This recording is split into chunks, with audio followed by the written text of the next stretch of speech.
अलबेले किस्सों की दास्तां के सिलसिले शुरू हुए, बनके कहानियां कहानियां।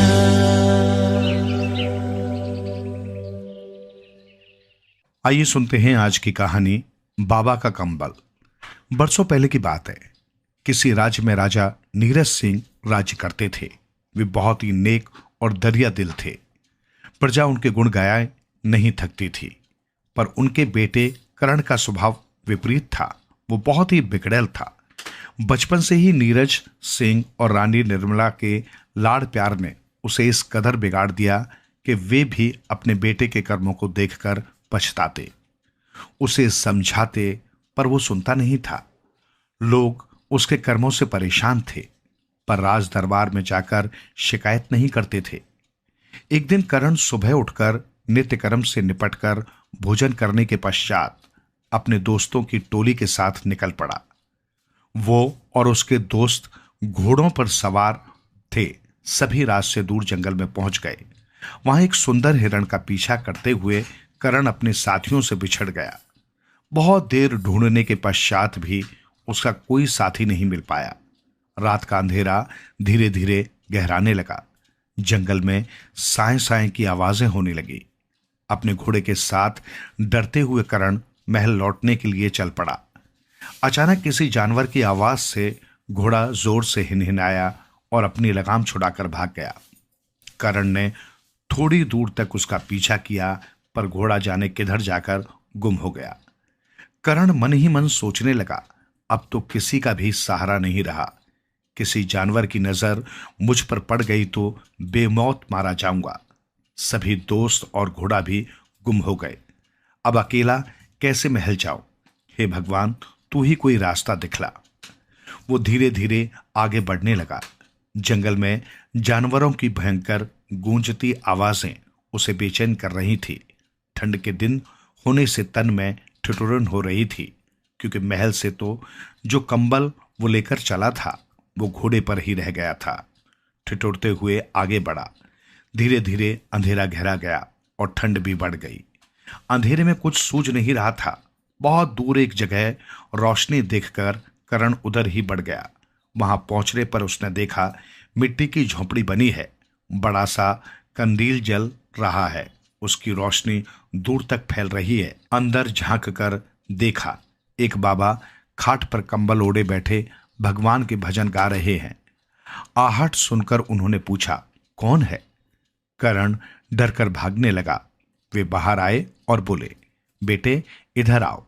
मैं कोई चोर, डाकू या लुटेरा नहीं हूं। बेधड़क होकर मेरे पास आओ। करण उनके पास पहुंचा। वे उसे अंदर ले गए।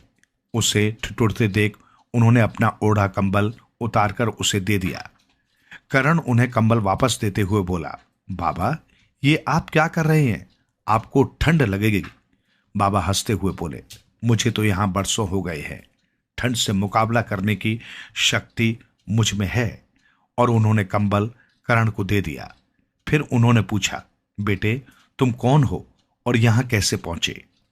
करण ने असली बात छुपा ली, क्योंकि उसे मालूम था कि अगर असली बात इन्हें मालूम हो गई तो ये मुझे धक्के देकर निकाल सकते हैं। बाबा ने उससे भोजन के लिए पूछा। उसने ना नुकुर की, पर वे नहीं माने। उन्होंने चूल्हा जलाया, चावल दाल में मसाले मिलाकर पतीली में चढ़ाकर ढक्कन ढक दिया। करण को भी चूल्हे के पास बुला लिया और बातें करने लगे। खिचड़ी तैयार होने पर बाबा ने एक थाली में रखकर करण को दी। पहले तो करण उसे देखकर मन में सोचने लगा, राजसी भोजन के आगे ये कहाँ अच्छी लगती है। पर बाबा का मन रखने के लिए वो खाने लगा। खाने पर बहुत अच्छी और स्वादिष्ट लगी। राजसी भोजन के लिए मन में सोचा, इसके आगे वो कुछ भी नहीं है। खिचड़ी खाने के पश्चात बाबा और वो बहुत देर तक चूल्हे के पास अग्नि की गर्माहट में बातें करते रहे। जाने कब उनकी आंख लग गई।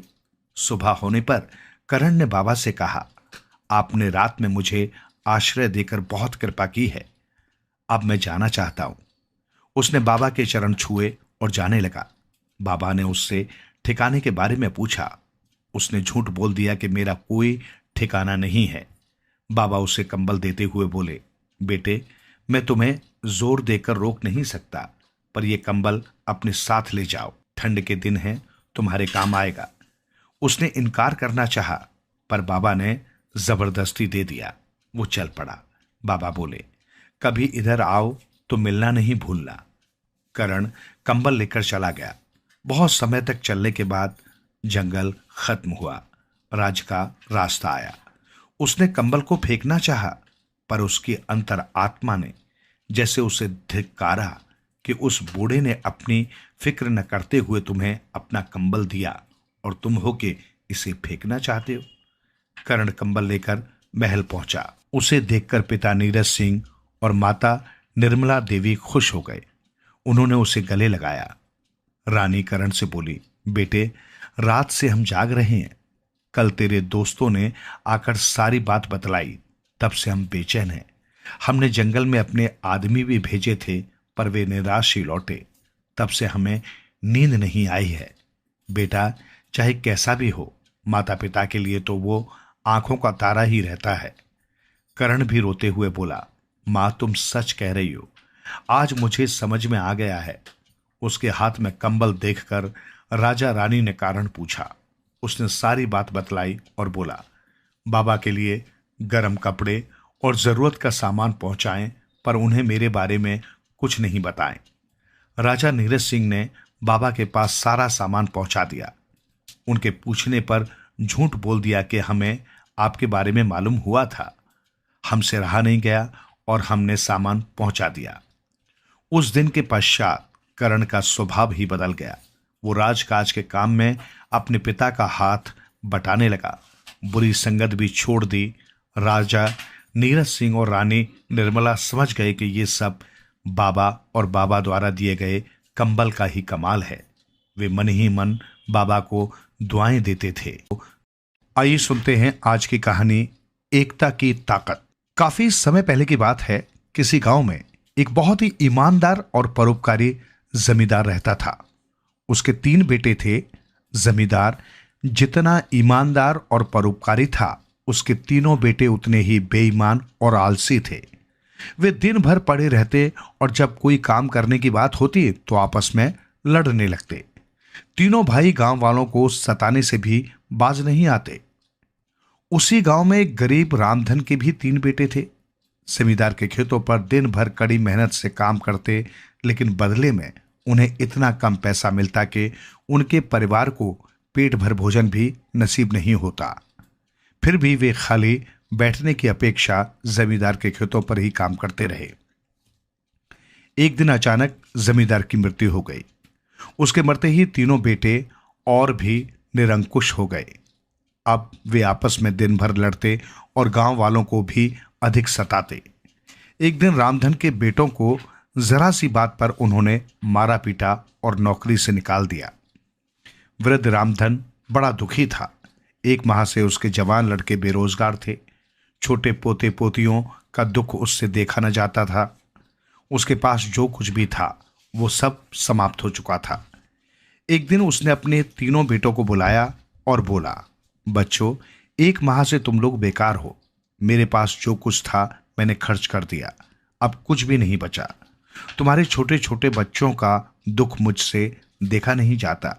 तुम लोग जवान हो, मेहनती हो, कुछ काम क्यों नहीं करते? मगर बापू, हम क्या कर सकते हैं? खेती के सिवा हमें कोई काम आता नहीं और जमीन हमारे पास है नहीं। अब तुम ही बताओ, हम क्या करें? बड़ा भाई बोला। शेष दोनों भाई आज्ञाकारी सेवकों के समान उसके पीछे चुपचाप खड़े थे। ठीक है, एक काम करो, जब तुम्हें इस गांव में कोई काम धंधा नहीं मिल रहा तो परदेश जाकर कमाओ। बिना कमाए किसी का गुजारा नहीं होता। रामधन ने हृदय पर पत्थर रखकर अपने जवान बेटों को परदेश जाने की आज्ञा दी। ठीक है बापू, जैसा आप कहते हैं हम वैसा ही करेंगे। कहते हुए बड़े भाई ने अपने दोनों छोटे भाइयों की ओर देखा। वे सिर झुकाए खड़े थे, जैसे कह रहे हों कि बापू की आज्ञा हमें भी स्वीकार है। अगले दिन तीनों भाई तैयार होकर वृद्ध पिता के पास गए। रामधन चारपाई पर बैठा खांस रहा था। तीनों भाइयों ने पिता के पैर छुए और कमाने के लिए घर से परदेश जाने के लिए निकल गए। वृद्ध रामधन ने उन्हें बड़े दुखी मन से विदा किया। उसकी आंखों में आंसू थे। चलते समय उसने पड़ोसी के यहां से आया एक तरबूज उनको दे दिया। तीनों भाई दिन भर चलते रहे। शाम हो गई। वे थक कर चूर हो गए थे। भूख और प्यास भी लगने लगी थी। तभी बड़े भाई की दृष्टि दूर बरगद के एक पेड़ पर गई। उसके पास ही एक नदी बह रही थी। तीनों भाइयों ने तय किया कि वे नदी का पानी पीकर अपने साथ लाए तरबूज को खा लेंगे और बरगद के नीचे रात भर आराम करके दूसरे दिन फिर यात्रा आरंभ करेंगे। वे शीघ्र ही नदी के निकट पहुंच गए। पानी पीने के बाद तरबूज काटने लगे, किंतु चाकू में कम धार होने से तरबूज कट न सका। बड़े भाई ने एक भाई को चाकू पर धार करने, दूसरे को तरबूज पकड़ने का काम सौंपा और स्वयं सबके आराम करने के लिए जमीन साफ करने लगा। बरगद का पेड़ बहुत पुराना था। उस पर एक भूत रहता था। वो रात भर इधर उधर घूमता और दिन में पेड़ पर आ जाता और पेड़ पर पड़ा पड़ा सोता रहता। अंधेरा होते ही उठना और घूमने फिरने निकल जाना, यही उसका नित्य नियम था। अभी अंधेरा होने में देर थी, लेकिन पेड़ के नीचे की आवाज सुनकर भूत की नींद खुल गई। कुछ देर तक वो आंखें मलता रहा, फिर नीचे देखा तो देखता ही रह गया। बरगद के पेड़ के ठीक नीचे 3 हष्टपुष्ट युवक खड़े थे। उनमें से एक के पास चाकू था। भूत घबरा गया। उसने सोचा शायद मेरी चोटी काटना चाहते हैं। भागने का कोई भी रास्ता नहीं है। चलो नीचे चलकर देखा जाए कि ये लोग कौन हैं और क्या करने आए हैं। डरते डरते भूत नीचे उतरा। तुम लोग कौन हो और यहां क्या करने आए हो? भूत की आवाज में घबराहट थी। अचानक एक अजनबी को अपने सामने पाकर तीनों भाई डर गए, लेकिन बड़े भाई ने हिम्मत की। दोनों छोटे भाई अपनी आदत के अनुसार बड़े भाई के पीछे हिम्मत बांधकर खड़े हो गए। पहले तुम बताओ कि तुम कौन हो? बड़े भाई ने हिम्मत करके अपनी आवाज को कठोर बनाते हुए पूछा। मैं भूत हूं, इसी बरगद पर रहता हूं। अगर मुझसे कोई गलती हो गई हो तो माफ करना भाई, भूत ने अत्यंत दयनीय स्वर में कहा। बड़े भाई की कड़क आवाज सुनकर वो समझ गया कि अवश्य कोई खतरा है। इसके साथ ही दोनों भाई इस प्रकार खड़े हो गए कि भूत को दाल में कुछ काला नजर आने लगा। भूत का नाम सुनते ही तीनों भाइयों के होश उड़ गए, लेकिन भूत की बात सुनकर समझ गए कि वो उनसे डर रहा है। शीघ्र ही बड़े भाई ने अपनी घबराहट पर काबू पा लिया और फिर अपनी आवाज को और अधिक कठोर बनाते हुए बोला, अच्छा तो तुम ही हो बरगद वाले भूत जिसकी चोटी काटने के लिए हमारे गांव के तांत्रिक ने हमें चाकू और कुछ मंत्र बताकर भेजा है। कहते हैं भूत की जान उसकी चोटी में होती है, इसलिए भूत चोटी के कटने से डर रहा था। हाँ महाराज, मैं ही बरगद वाला भूत हूं, उसकी आवाज में डर था। फिर बड़ा भाई मंत्र पढ़ने का नाटक करते हुए बोला, लाओ चाकू मुझे दो, मैं अभी इसकी चोटी काटता हूं। बड़े भाई ने छोटे भाई की तरफ चाकू लेने के लिए हाथ बढ़ाया। वो सोच रहा था कि चोटी कटने के डर से भूत भाग जाएगा और हम इस मुसीबत से बच जाएंगे। नहीं महाराज, मेरी चोटी मत काटो, मैं तुम्हें धनवान बना दूंगा, लेकिन मेरी चोटी मत काटो। भूत गिड़गिड़ाने लगा। अगर तुम हमें खुश कर दो तो हम तुम्हारी चोटी नहीं काटेंगे। बड़े भाई का स्वर थोड़ा नरम हो गया। भूत उन्हें एक गुफा में ले गया जिसमें सोने, चांदी, हीरे, जवाहरातों के ढेर लगे थे। तीनों भाइयों ने एक गठरी बांधी और भूत को धन्यवाद देते हुए अपने गांव आ गए। अब वे बड़े आराम से रहने लगे। उनके पास शानदार भवन व ऐशो आराम के सभी साधन हो गए थे। धीरे धीरे ये बात जमींदार के तीनों लड़कों ने भी सुनी। वे निर्धन रामधन के धनी होने का राज जानने के लिए उसके पास पहुंचे। वृद्ध रामधन ने उन्हें पूरी बात बता दी। अगले दिन जमींदार के तीनों बेटे भी जंगल की ओर चल दिए। शाम तक वे उसी बरगद के पेड़ के नीचे पहुंच गए। तीनों को भूख, प्यास और थकान से बुरा हाल था। अंधेरा होने लगा था। तभी बड़े भाई ने तरबूज काट लिया। वो तरबूज की फांके काटकर देने लगा, किंतु अंधेरे के कारण किसी भाई को कम और किसी को ज्यादा तरबूज जाने से वे लड़ पड़े। लड़ाई में उनका चाकू भी वहीं कहीं अंधेरे में खो गया। इतने में वही भूत बरगद के पेड़ से फिर नीचे उतरा। उन तीनों भाइयों को अलग अलग देखकर वो भूत उन पर हावी हो गया।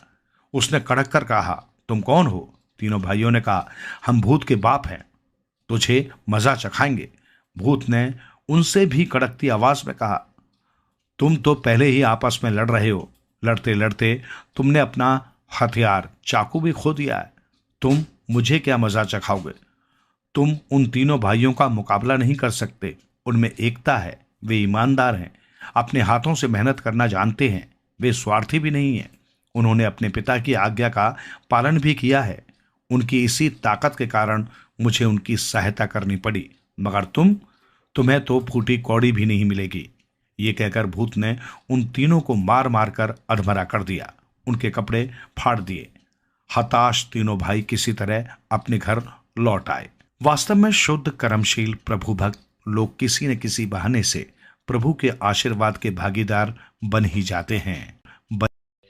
आइए सुनते हैं आज की कहानी, लालची मित्र। बहुत समय पहले की बात है। चंदननगर में सुखराम नाम का एक घसियारा रहता था। वो बहुत भोला लेकिन ईमानदार था। वो दिन भर घास काटता और घास की गठरी जमींदार को बेच देता। इससे जो पैसे मिलते उसी से अपना पेट भरता। सुखराम के दिन बहुत गरीबी से कट रहे थे। कभी कभी तो उसके परिवार को रात में भूखा ही सोना पड़ता था। फिर भी सुखराम ईमानदारी से ही पैसे कमाता।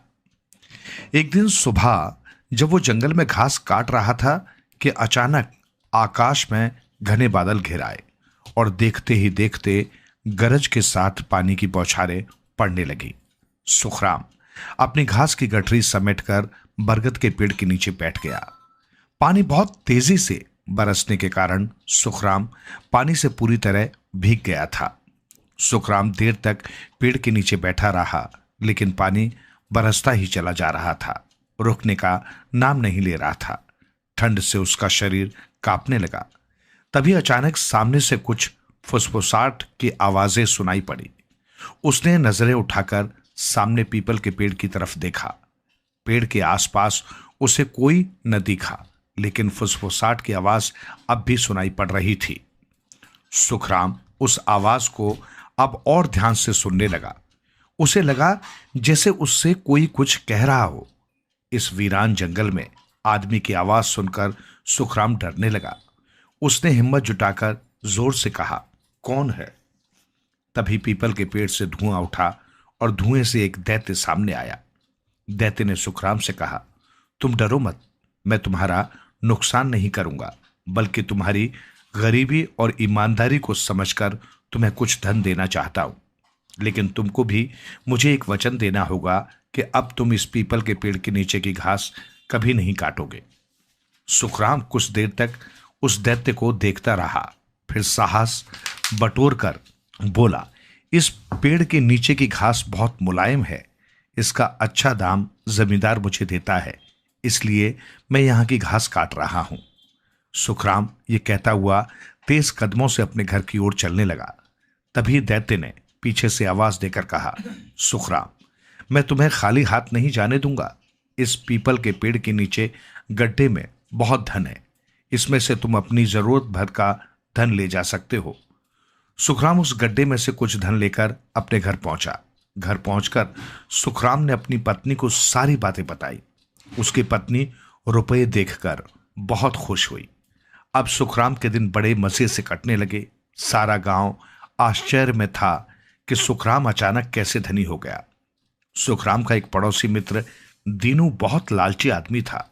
दीनू की पत्नी जब सुखराम की पत्नी से धन के बारे में पूछती तो सुखराम की पत्नी उसे टाल जाती। एक दिन सुखराम की पत्नी ने सुखराम से कहा, आप कैसे आदमी हैं? इन थोड़े से रुपयों से जीवन तो कटेगा नहीं। कल ही दैत्य के पास जाकर कहो कि वो हमारे लिए एक सुंदर सा घर बनवा दे। पत्नी की बात सुनकर सुखराम ने कहा, भाग्यवान, अधिक लालच करना ठीक नहीं। हमारे लिए इतना ही धन बहुत है। लेकिन समझाने पर उसकी पत्नी नहीं मानी। आखिरकार हार कर दूसरे दिन उसे दैत्य के पास जाना पड़ा। लेकिन इस बार उसका पड़ोसी मित्र दीनू भी सुखराम के पीछे पीछे चल दिया। जब सुखराम जंगल में पहुंचा तो वो पीपल के पेड़ के नीचे घास काटने लगा। तभी अचानक दैत्य सामने आ गया। सुखराम ने अपनी पत्नी की सारी इच्छा दैत्य को सुना दी। दैत्य चुपचाप सुनता रहा, फिर बोला, अब तुम घर जाओ, तुम्हारी पत्नी की इच्छा पूरी हो गई है। सुखराम तेज कदमों से घर लौट आया। जब वो घर पहुंचा तो उसने देखा कि उसके टूटे फूटे मकान के स्थान पर बहुत बड़ा महल खड़ा है। इतना बड़ा महल देखकर सुखराम खुशी से उछल पड़ा। सुखराम के मित्र दीनू ने उस पीपल के पेड़ के पीछे छुपकर दैत्य और सुखराम की बातों को सुन लिया था। दीनू जब अपने घर पहुंचा तो देखा कि सुखराम का मकान अब महल में बदल चुका था। दीनू ने अपनी पत्नी को उस दैत्य और धन की पूरी कहानी सुना दी, जिससे सुखराम इतना बड़ा आदमी बन गया था। ये सुनकर दीनू की पत्नी ने कहा, आप भी जंगल जाकर उस दैत्य से धन ले आओ। लेकिन अब रात हो चुकी थी, इसलिए दीनू डर के कारण जंगल नहीं गया। वो दूसरे दिन सुबह हांसिया लेकर जंगल में पीपल के पेड़ के नीचे जाकर घास काटने लगा। तभी दैत्य सामने आया। दैत्य को यह समझते देर न लगी कि इसे यहां का भेद पता लग गया है। दैत्य ने दीनू से पूछा, तुम्हें क्या चाहिए? दीनू ने दैत्य से कहा, मुझे भी धन चाहिए। दैत्य बोला, इस गड्ढे में से अपनी जरूरत का धन निकाल लो। दीनू लालच में आकर घास को चादर से हटाकर उसमें धन रखने लगा, पर दैत्य उससे कुछ न बोला। दीनू धन लेकर अपने घर चल दिया। अब दीनू की भी गरीबी जाती रही। दीनू की पत्नी दीनू से बोली, उस दैत्य से अपने लिए एक महल बनवा लो। दीनू फिर दूसरे दिन सुबह जंगल पहुंचकर उस पीपल के नीचे की घास काटने ही वाला था कि तभी दैत्य सामने आ गया। दैत्य ने दीनू से पूछा, अब तुम्हें क्या चाहिए? इस पर दीनू बोला, दैत्यराज, मुझे भी सुखराम जैसा महल बनवा दीजिए। दैत्य समझ गया कि ये लालची आदमी है और इसकी इच्छाएं कभी खत्म नहीं होंगी। इसलिए दैत्य ने दीनू से कहा, देखो दीनू, इस बार मैं तुम्हारी इच्छा पूरी किए देता हूं, पर दोबारा यहां कुछ मांगने नहीं आओगे, नहीं तो तुम्हारे प्राण संकट में पड़ जाएंगे। पर दीनू कहां मानने वाला था, वो तो था ही लालची। वो फिर दूसरे दिन उससे और धन लेने के लालच में पीपल के पेड़ के नीचे की घास काटने लगा, परंतु इस बार दैत्य सामने नहीं आया। दीनू को गुस्सा आया और उस पीपल के पेड़ को ही काटने लगा। अभी उसने पेड़ पर 2-3 वार ही किए थे कि अचानक बेहोश होकर गिर पड़ा। जब रात हो गई, दीनू घर वापस न आया तो उसकी पत्नी चिंता में पड़ गई। तब उसने सुखराम को सारी कहानी सुनाई और सुखराम को दीनू की खोज में जंगल जाने की प्रार्थना की। जंगल में सुखराम को ढूंढते ढूंढते वो पीपल के पेड़ के पास पहुंचा तो दीनू को बेहोश पाया। तभी अचानक दैत्य प्रकट हुआ और उसने सुखराम से उसके लालची मित्र दीनू के बेहोश होने की सारी कहानी बताई। सुखराम के प्रार्थना करने पर दैत्य ने दीनू को होश में ला दिया और कहा, दीनू का सारा धन गायब हो जाएगा और मैं सदा के लिए इस पेड़ को छोड़कर चला जाऊंगा। इतना कहकर दैत्य गायब हो गया। आइए सुनते हैं आज की कहानी, मेहनत की रोटी। प्राचीन काल में देवदत्त नाम का एक चोर रहता था। वो छोटी मोटी चोरियां करके अपना भरण पोषण करता था। एक बार जब वो एक सेठ के घर चोरी करने गया तो सिपाहियों ने उसे घेर लिया। उसके कई साथी पकड़ लिए गए। वो अपनी जान बचाकर भाग निकला। सिपाही उसके पीछे पड़े हुए थे। अपनी जान बचाने के लिए वो एक आश्रम में जा छुपा। जब सिपाही चले गए तो वो आश्रम के स्वामी के पास गया और उनसे अपनी शरण में लेने की विनती की। यद्यपि स्वामी जी उसकी असलियत से परिचित हो चुके थे, किंतु उन्होंने उसे ये सोचकर आश्रम में रहने की अनुमति दे दी कि शायद सुसंगति से वो सुधर जाए। देवदत्त तपस्वियों के वेश में आश्रम में रहने लगा। वो दुराचारी व्यक्ति था। सुसंगति के बावजूद उसके स्वभाव में कोई परिवर्तन नहीं आया। आश्रम के स्वामी जी के पास एक सोने की कुल्हाड़ी थी, जिसे आत्मरक्षा के लिए वे सदैव अपने पास रखते थे। वो सोने की कुल्हाड़ी देवदत्त की नजरों में चढ़ चुकी थी। देवदत्त किसी प्रकार कुल्हाड़ी को चुराना चाहता था। आखिरकार एक दिन उसे मौका मिल गया। जब स्वामी जी सो रहे थे तो देवदत्त ने उस कुल्हाड़ी को चुरा लिया। देवदत्त ने वो कुल्हाड़ी एक थैले में छुपा ली। उसी रात वो आश्रम से चुपचाप निकल गया। अगले दिन प्रातः देवदत्त आश्रम से बहुत दूर जा चुका था। देवदत्त ने सोचा कि वो सोने की कुल्हाड़ी को किसी स्वर्णकार के यहां बेच दे, जिससे उसे धन की प्राप्ति हो सके।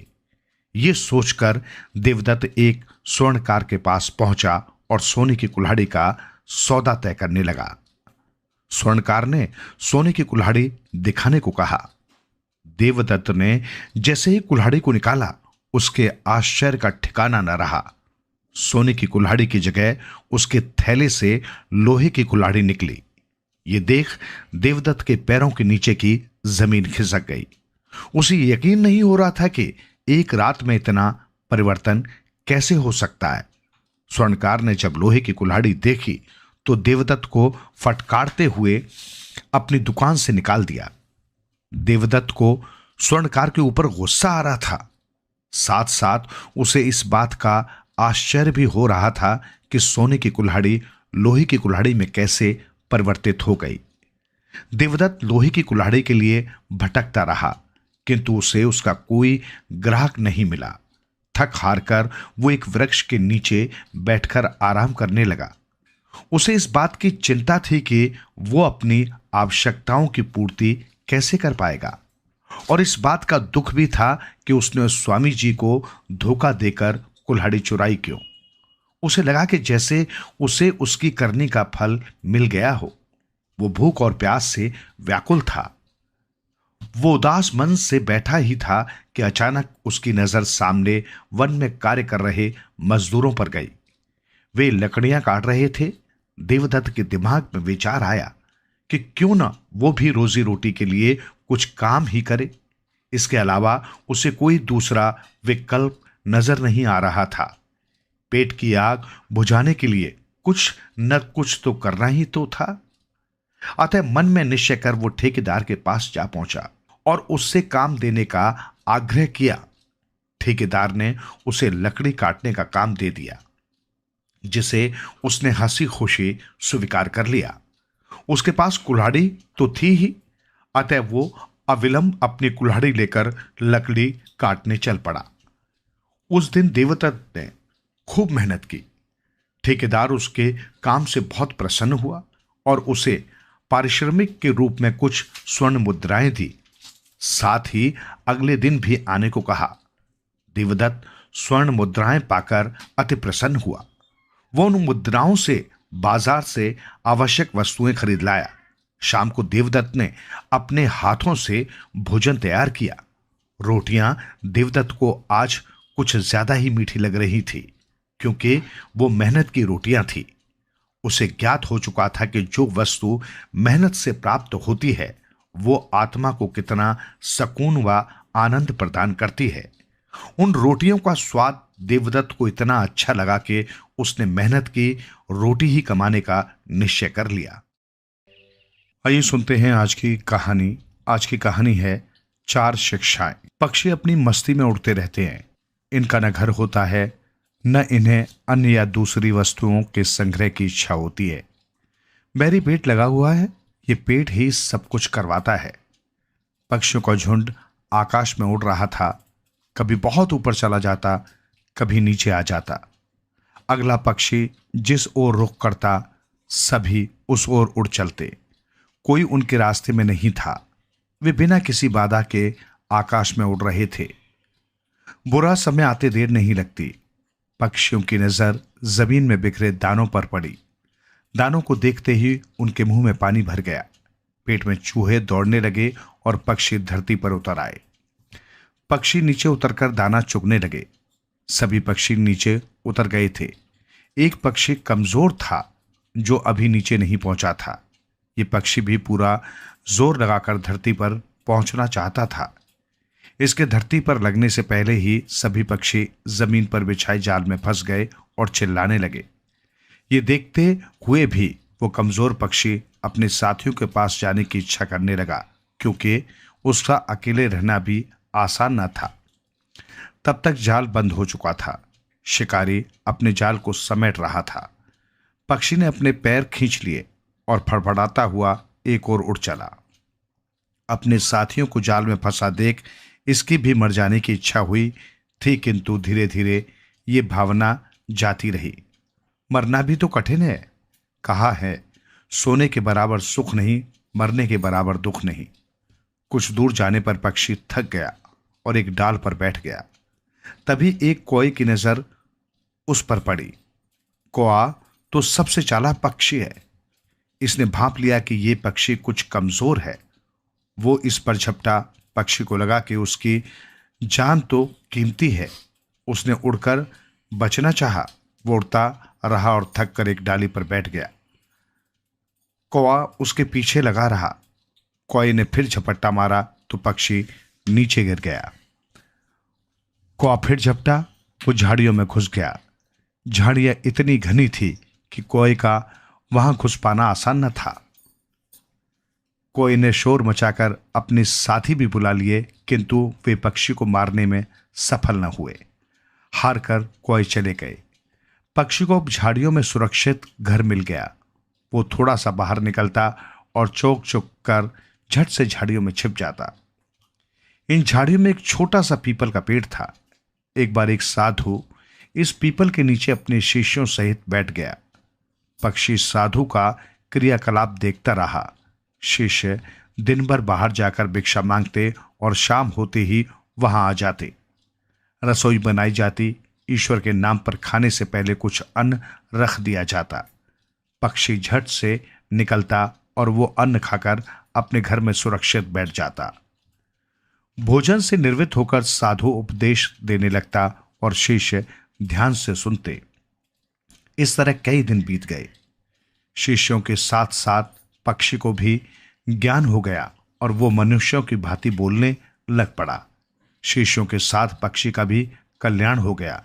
ये वाक्य सच साबित हुआ कि लकड़ी के साथ लोहा भी तैरने लगता है। सच्ची कहा है, जैसा खाए अन्न वैसा बने मन, जैसा बने मन वैसी बुद्धि होए, जैसी बुद्धि होए वैसा करे कर्म, जैसा कर्म करे वैसा भोगे फल। शिष्यों के साथ साथ पक्षी का भी कल्याण हुआ। कुछ दिनों बाद साधु वहां से चलते बने। अब पक्षी का भी मन वहां नहीं लगता था। उनके जाने के बाद उदास हो गया। अब उसमें शक्ति भी आ गई थी, अतः एक दिन वो वहां से उड़ गया। वो कई दिन इधर उधर घूमता रहता, दाना चुगकर अपना पेट भरता। एक बार वो दाने के लालच में एक शिकारी द्वारा बिछाए जाल में फंस गया। शिकारी ने उसे पकड़ लिया और अपने घर ले गया। घर आकर उसने पत्नी को कहा, आज एक ही पक्षी मिला है, इसे ही पकाओ। अब मृत्यु पक्षी के सामने थी। वो कांप उठा। वो मनुष्य की भाषा जानता और बोलता था। उसे एक तरकीब सूझी। उसने शिकारी से कहा, मेरे इतने से मांस को खाकर तेरा क्या बनेगा? तू मुझे छोड़ दे और मैं तुझे 4 ऐसी अमूल्य शिक्षाएं दूंगा जो उम्र भर तेरे काम आएंगी। तुम उनसे यश और धन दोनों कमा पाओगे। ये सुन शिकारी बड़ा हैरान हुआ। कहां पक्षी और कहां ज्ञान की बातें। उसने पक्षी को पिंजरे में बंद कर दिया और कहा, हे पक्षी, मुझे तुम्हारी बात स्वीकार है। तुम मुझे जीवन में काम आने वाली 4 ज्ञान की बातें सुनाओ, फिर मैं तुम्हें छोड़ दूंगा। पक्षी बोला, पहली बात, बीती बात पर क्या पछताना, यानी जो बीत गई वो बात गई, उससे सबक तो लेना चाहिए, पछताना नहीं चाहिए। इतना कहकर पक्षी चुप हो गया। शिकारी की उत्सुकता बढ़ी। उसने पक्षी से अनुरोध किया कि जल्दी से बाकी की 3 बातें भी बताओ, मैं तुम्हें छोड़ दूंगा। पक्षी ने बताया, वो बात जो समझ ना आए उस पर क्या विश्वास करना।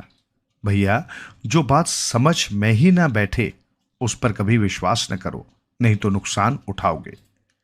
तीसरी बात, हाथ आई वस्तु कभी नहीं छोड़नी चाहिए। हे मनुष्य, जो वस्तु परमात्मा ने दी है उस पर संतोष करो, उसे स्वीकारो। ऐसा कभी न करना कि हाथ आई थोड़ी वस्तु को गवा दो।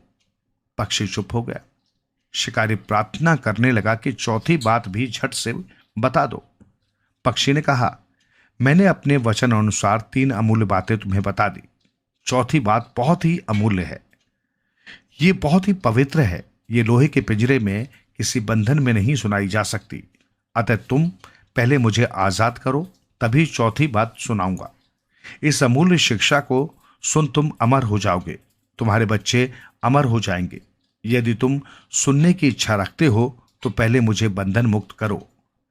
पक्षी की यह बात सुनकर शिकारी ने पिंजरे का दरवाजा खोल दिया। पक्षी पिंजरे से निकला और एक डाली पर बैठ गया। शिकारी ने विनती की कि चौथी बात भी सुनाओ। पक्षी ने कहा, हे शिकारी, तू महामूर्ख है। ऐसे मूर्ख व्यक्ति को ज्ञान देने का मुझे कोई अधिकार नहीं है और न ही तुम्हें सुनकर कोई फल मिलेगा, अतः मैं अब चला। शिकारी ने फिर प्रार्थना की, ज्ञानी पक्षी, तुम इतना तो बताते जाओ कि मैं मूर्ख क्यों हूं और मुझे ये ज्ञान सुनने का अधिकार क्यों नहीं है। पक्षी बोला, तुम्हें मैंने तीसरी शिक्षा दी थी ना कि हाथ आई वस्तु कभी नहीं छोड़नी चाहिए। तुमने उस पर विचार नहीं किया और हाथ आए मुझ एक पक्षी को छोड़ दिया। इसका अर्थ यह हुआ कि तुम केवल ज्ञान की बातें सुनना ही चाहते हो, उन पर अमल नहीं करना चाहते। मैं जानता था यदि तुम्हें ज्ञान प्राप्त हो गया तो तुम मुझे नहीं छोड़ोगे। मुझे मेरे गुरु साधु ने बताया था कि असली साधु वो होता है जो अपने प्राणों की बाजी लगाकर भी दूसरे का भला करे। मैंने अपने प्राणों की बाजी लगाकर तुम्हें ज्ञान की बातें बतानी आरंभ की। यदि तुम्हें अकल होती तो पूरी उम्र मुझे कैद में रखकर ज्ञान की अमूल्य शिक्षाएं सुनते रहते। अतः तुम्हें ज्ञान की बातें सुनने का अधिकार नहीं है। अब मुझे ईश्वर ने जीने का अवसर दिया है, मैं उनका धन्यवाद करता हूं। ये कह पक्षी उड़ गया। शिकारी अपनी मूर्खता पर सोचता रह गया।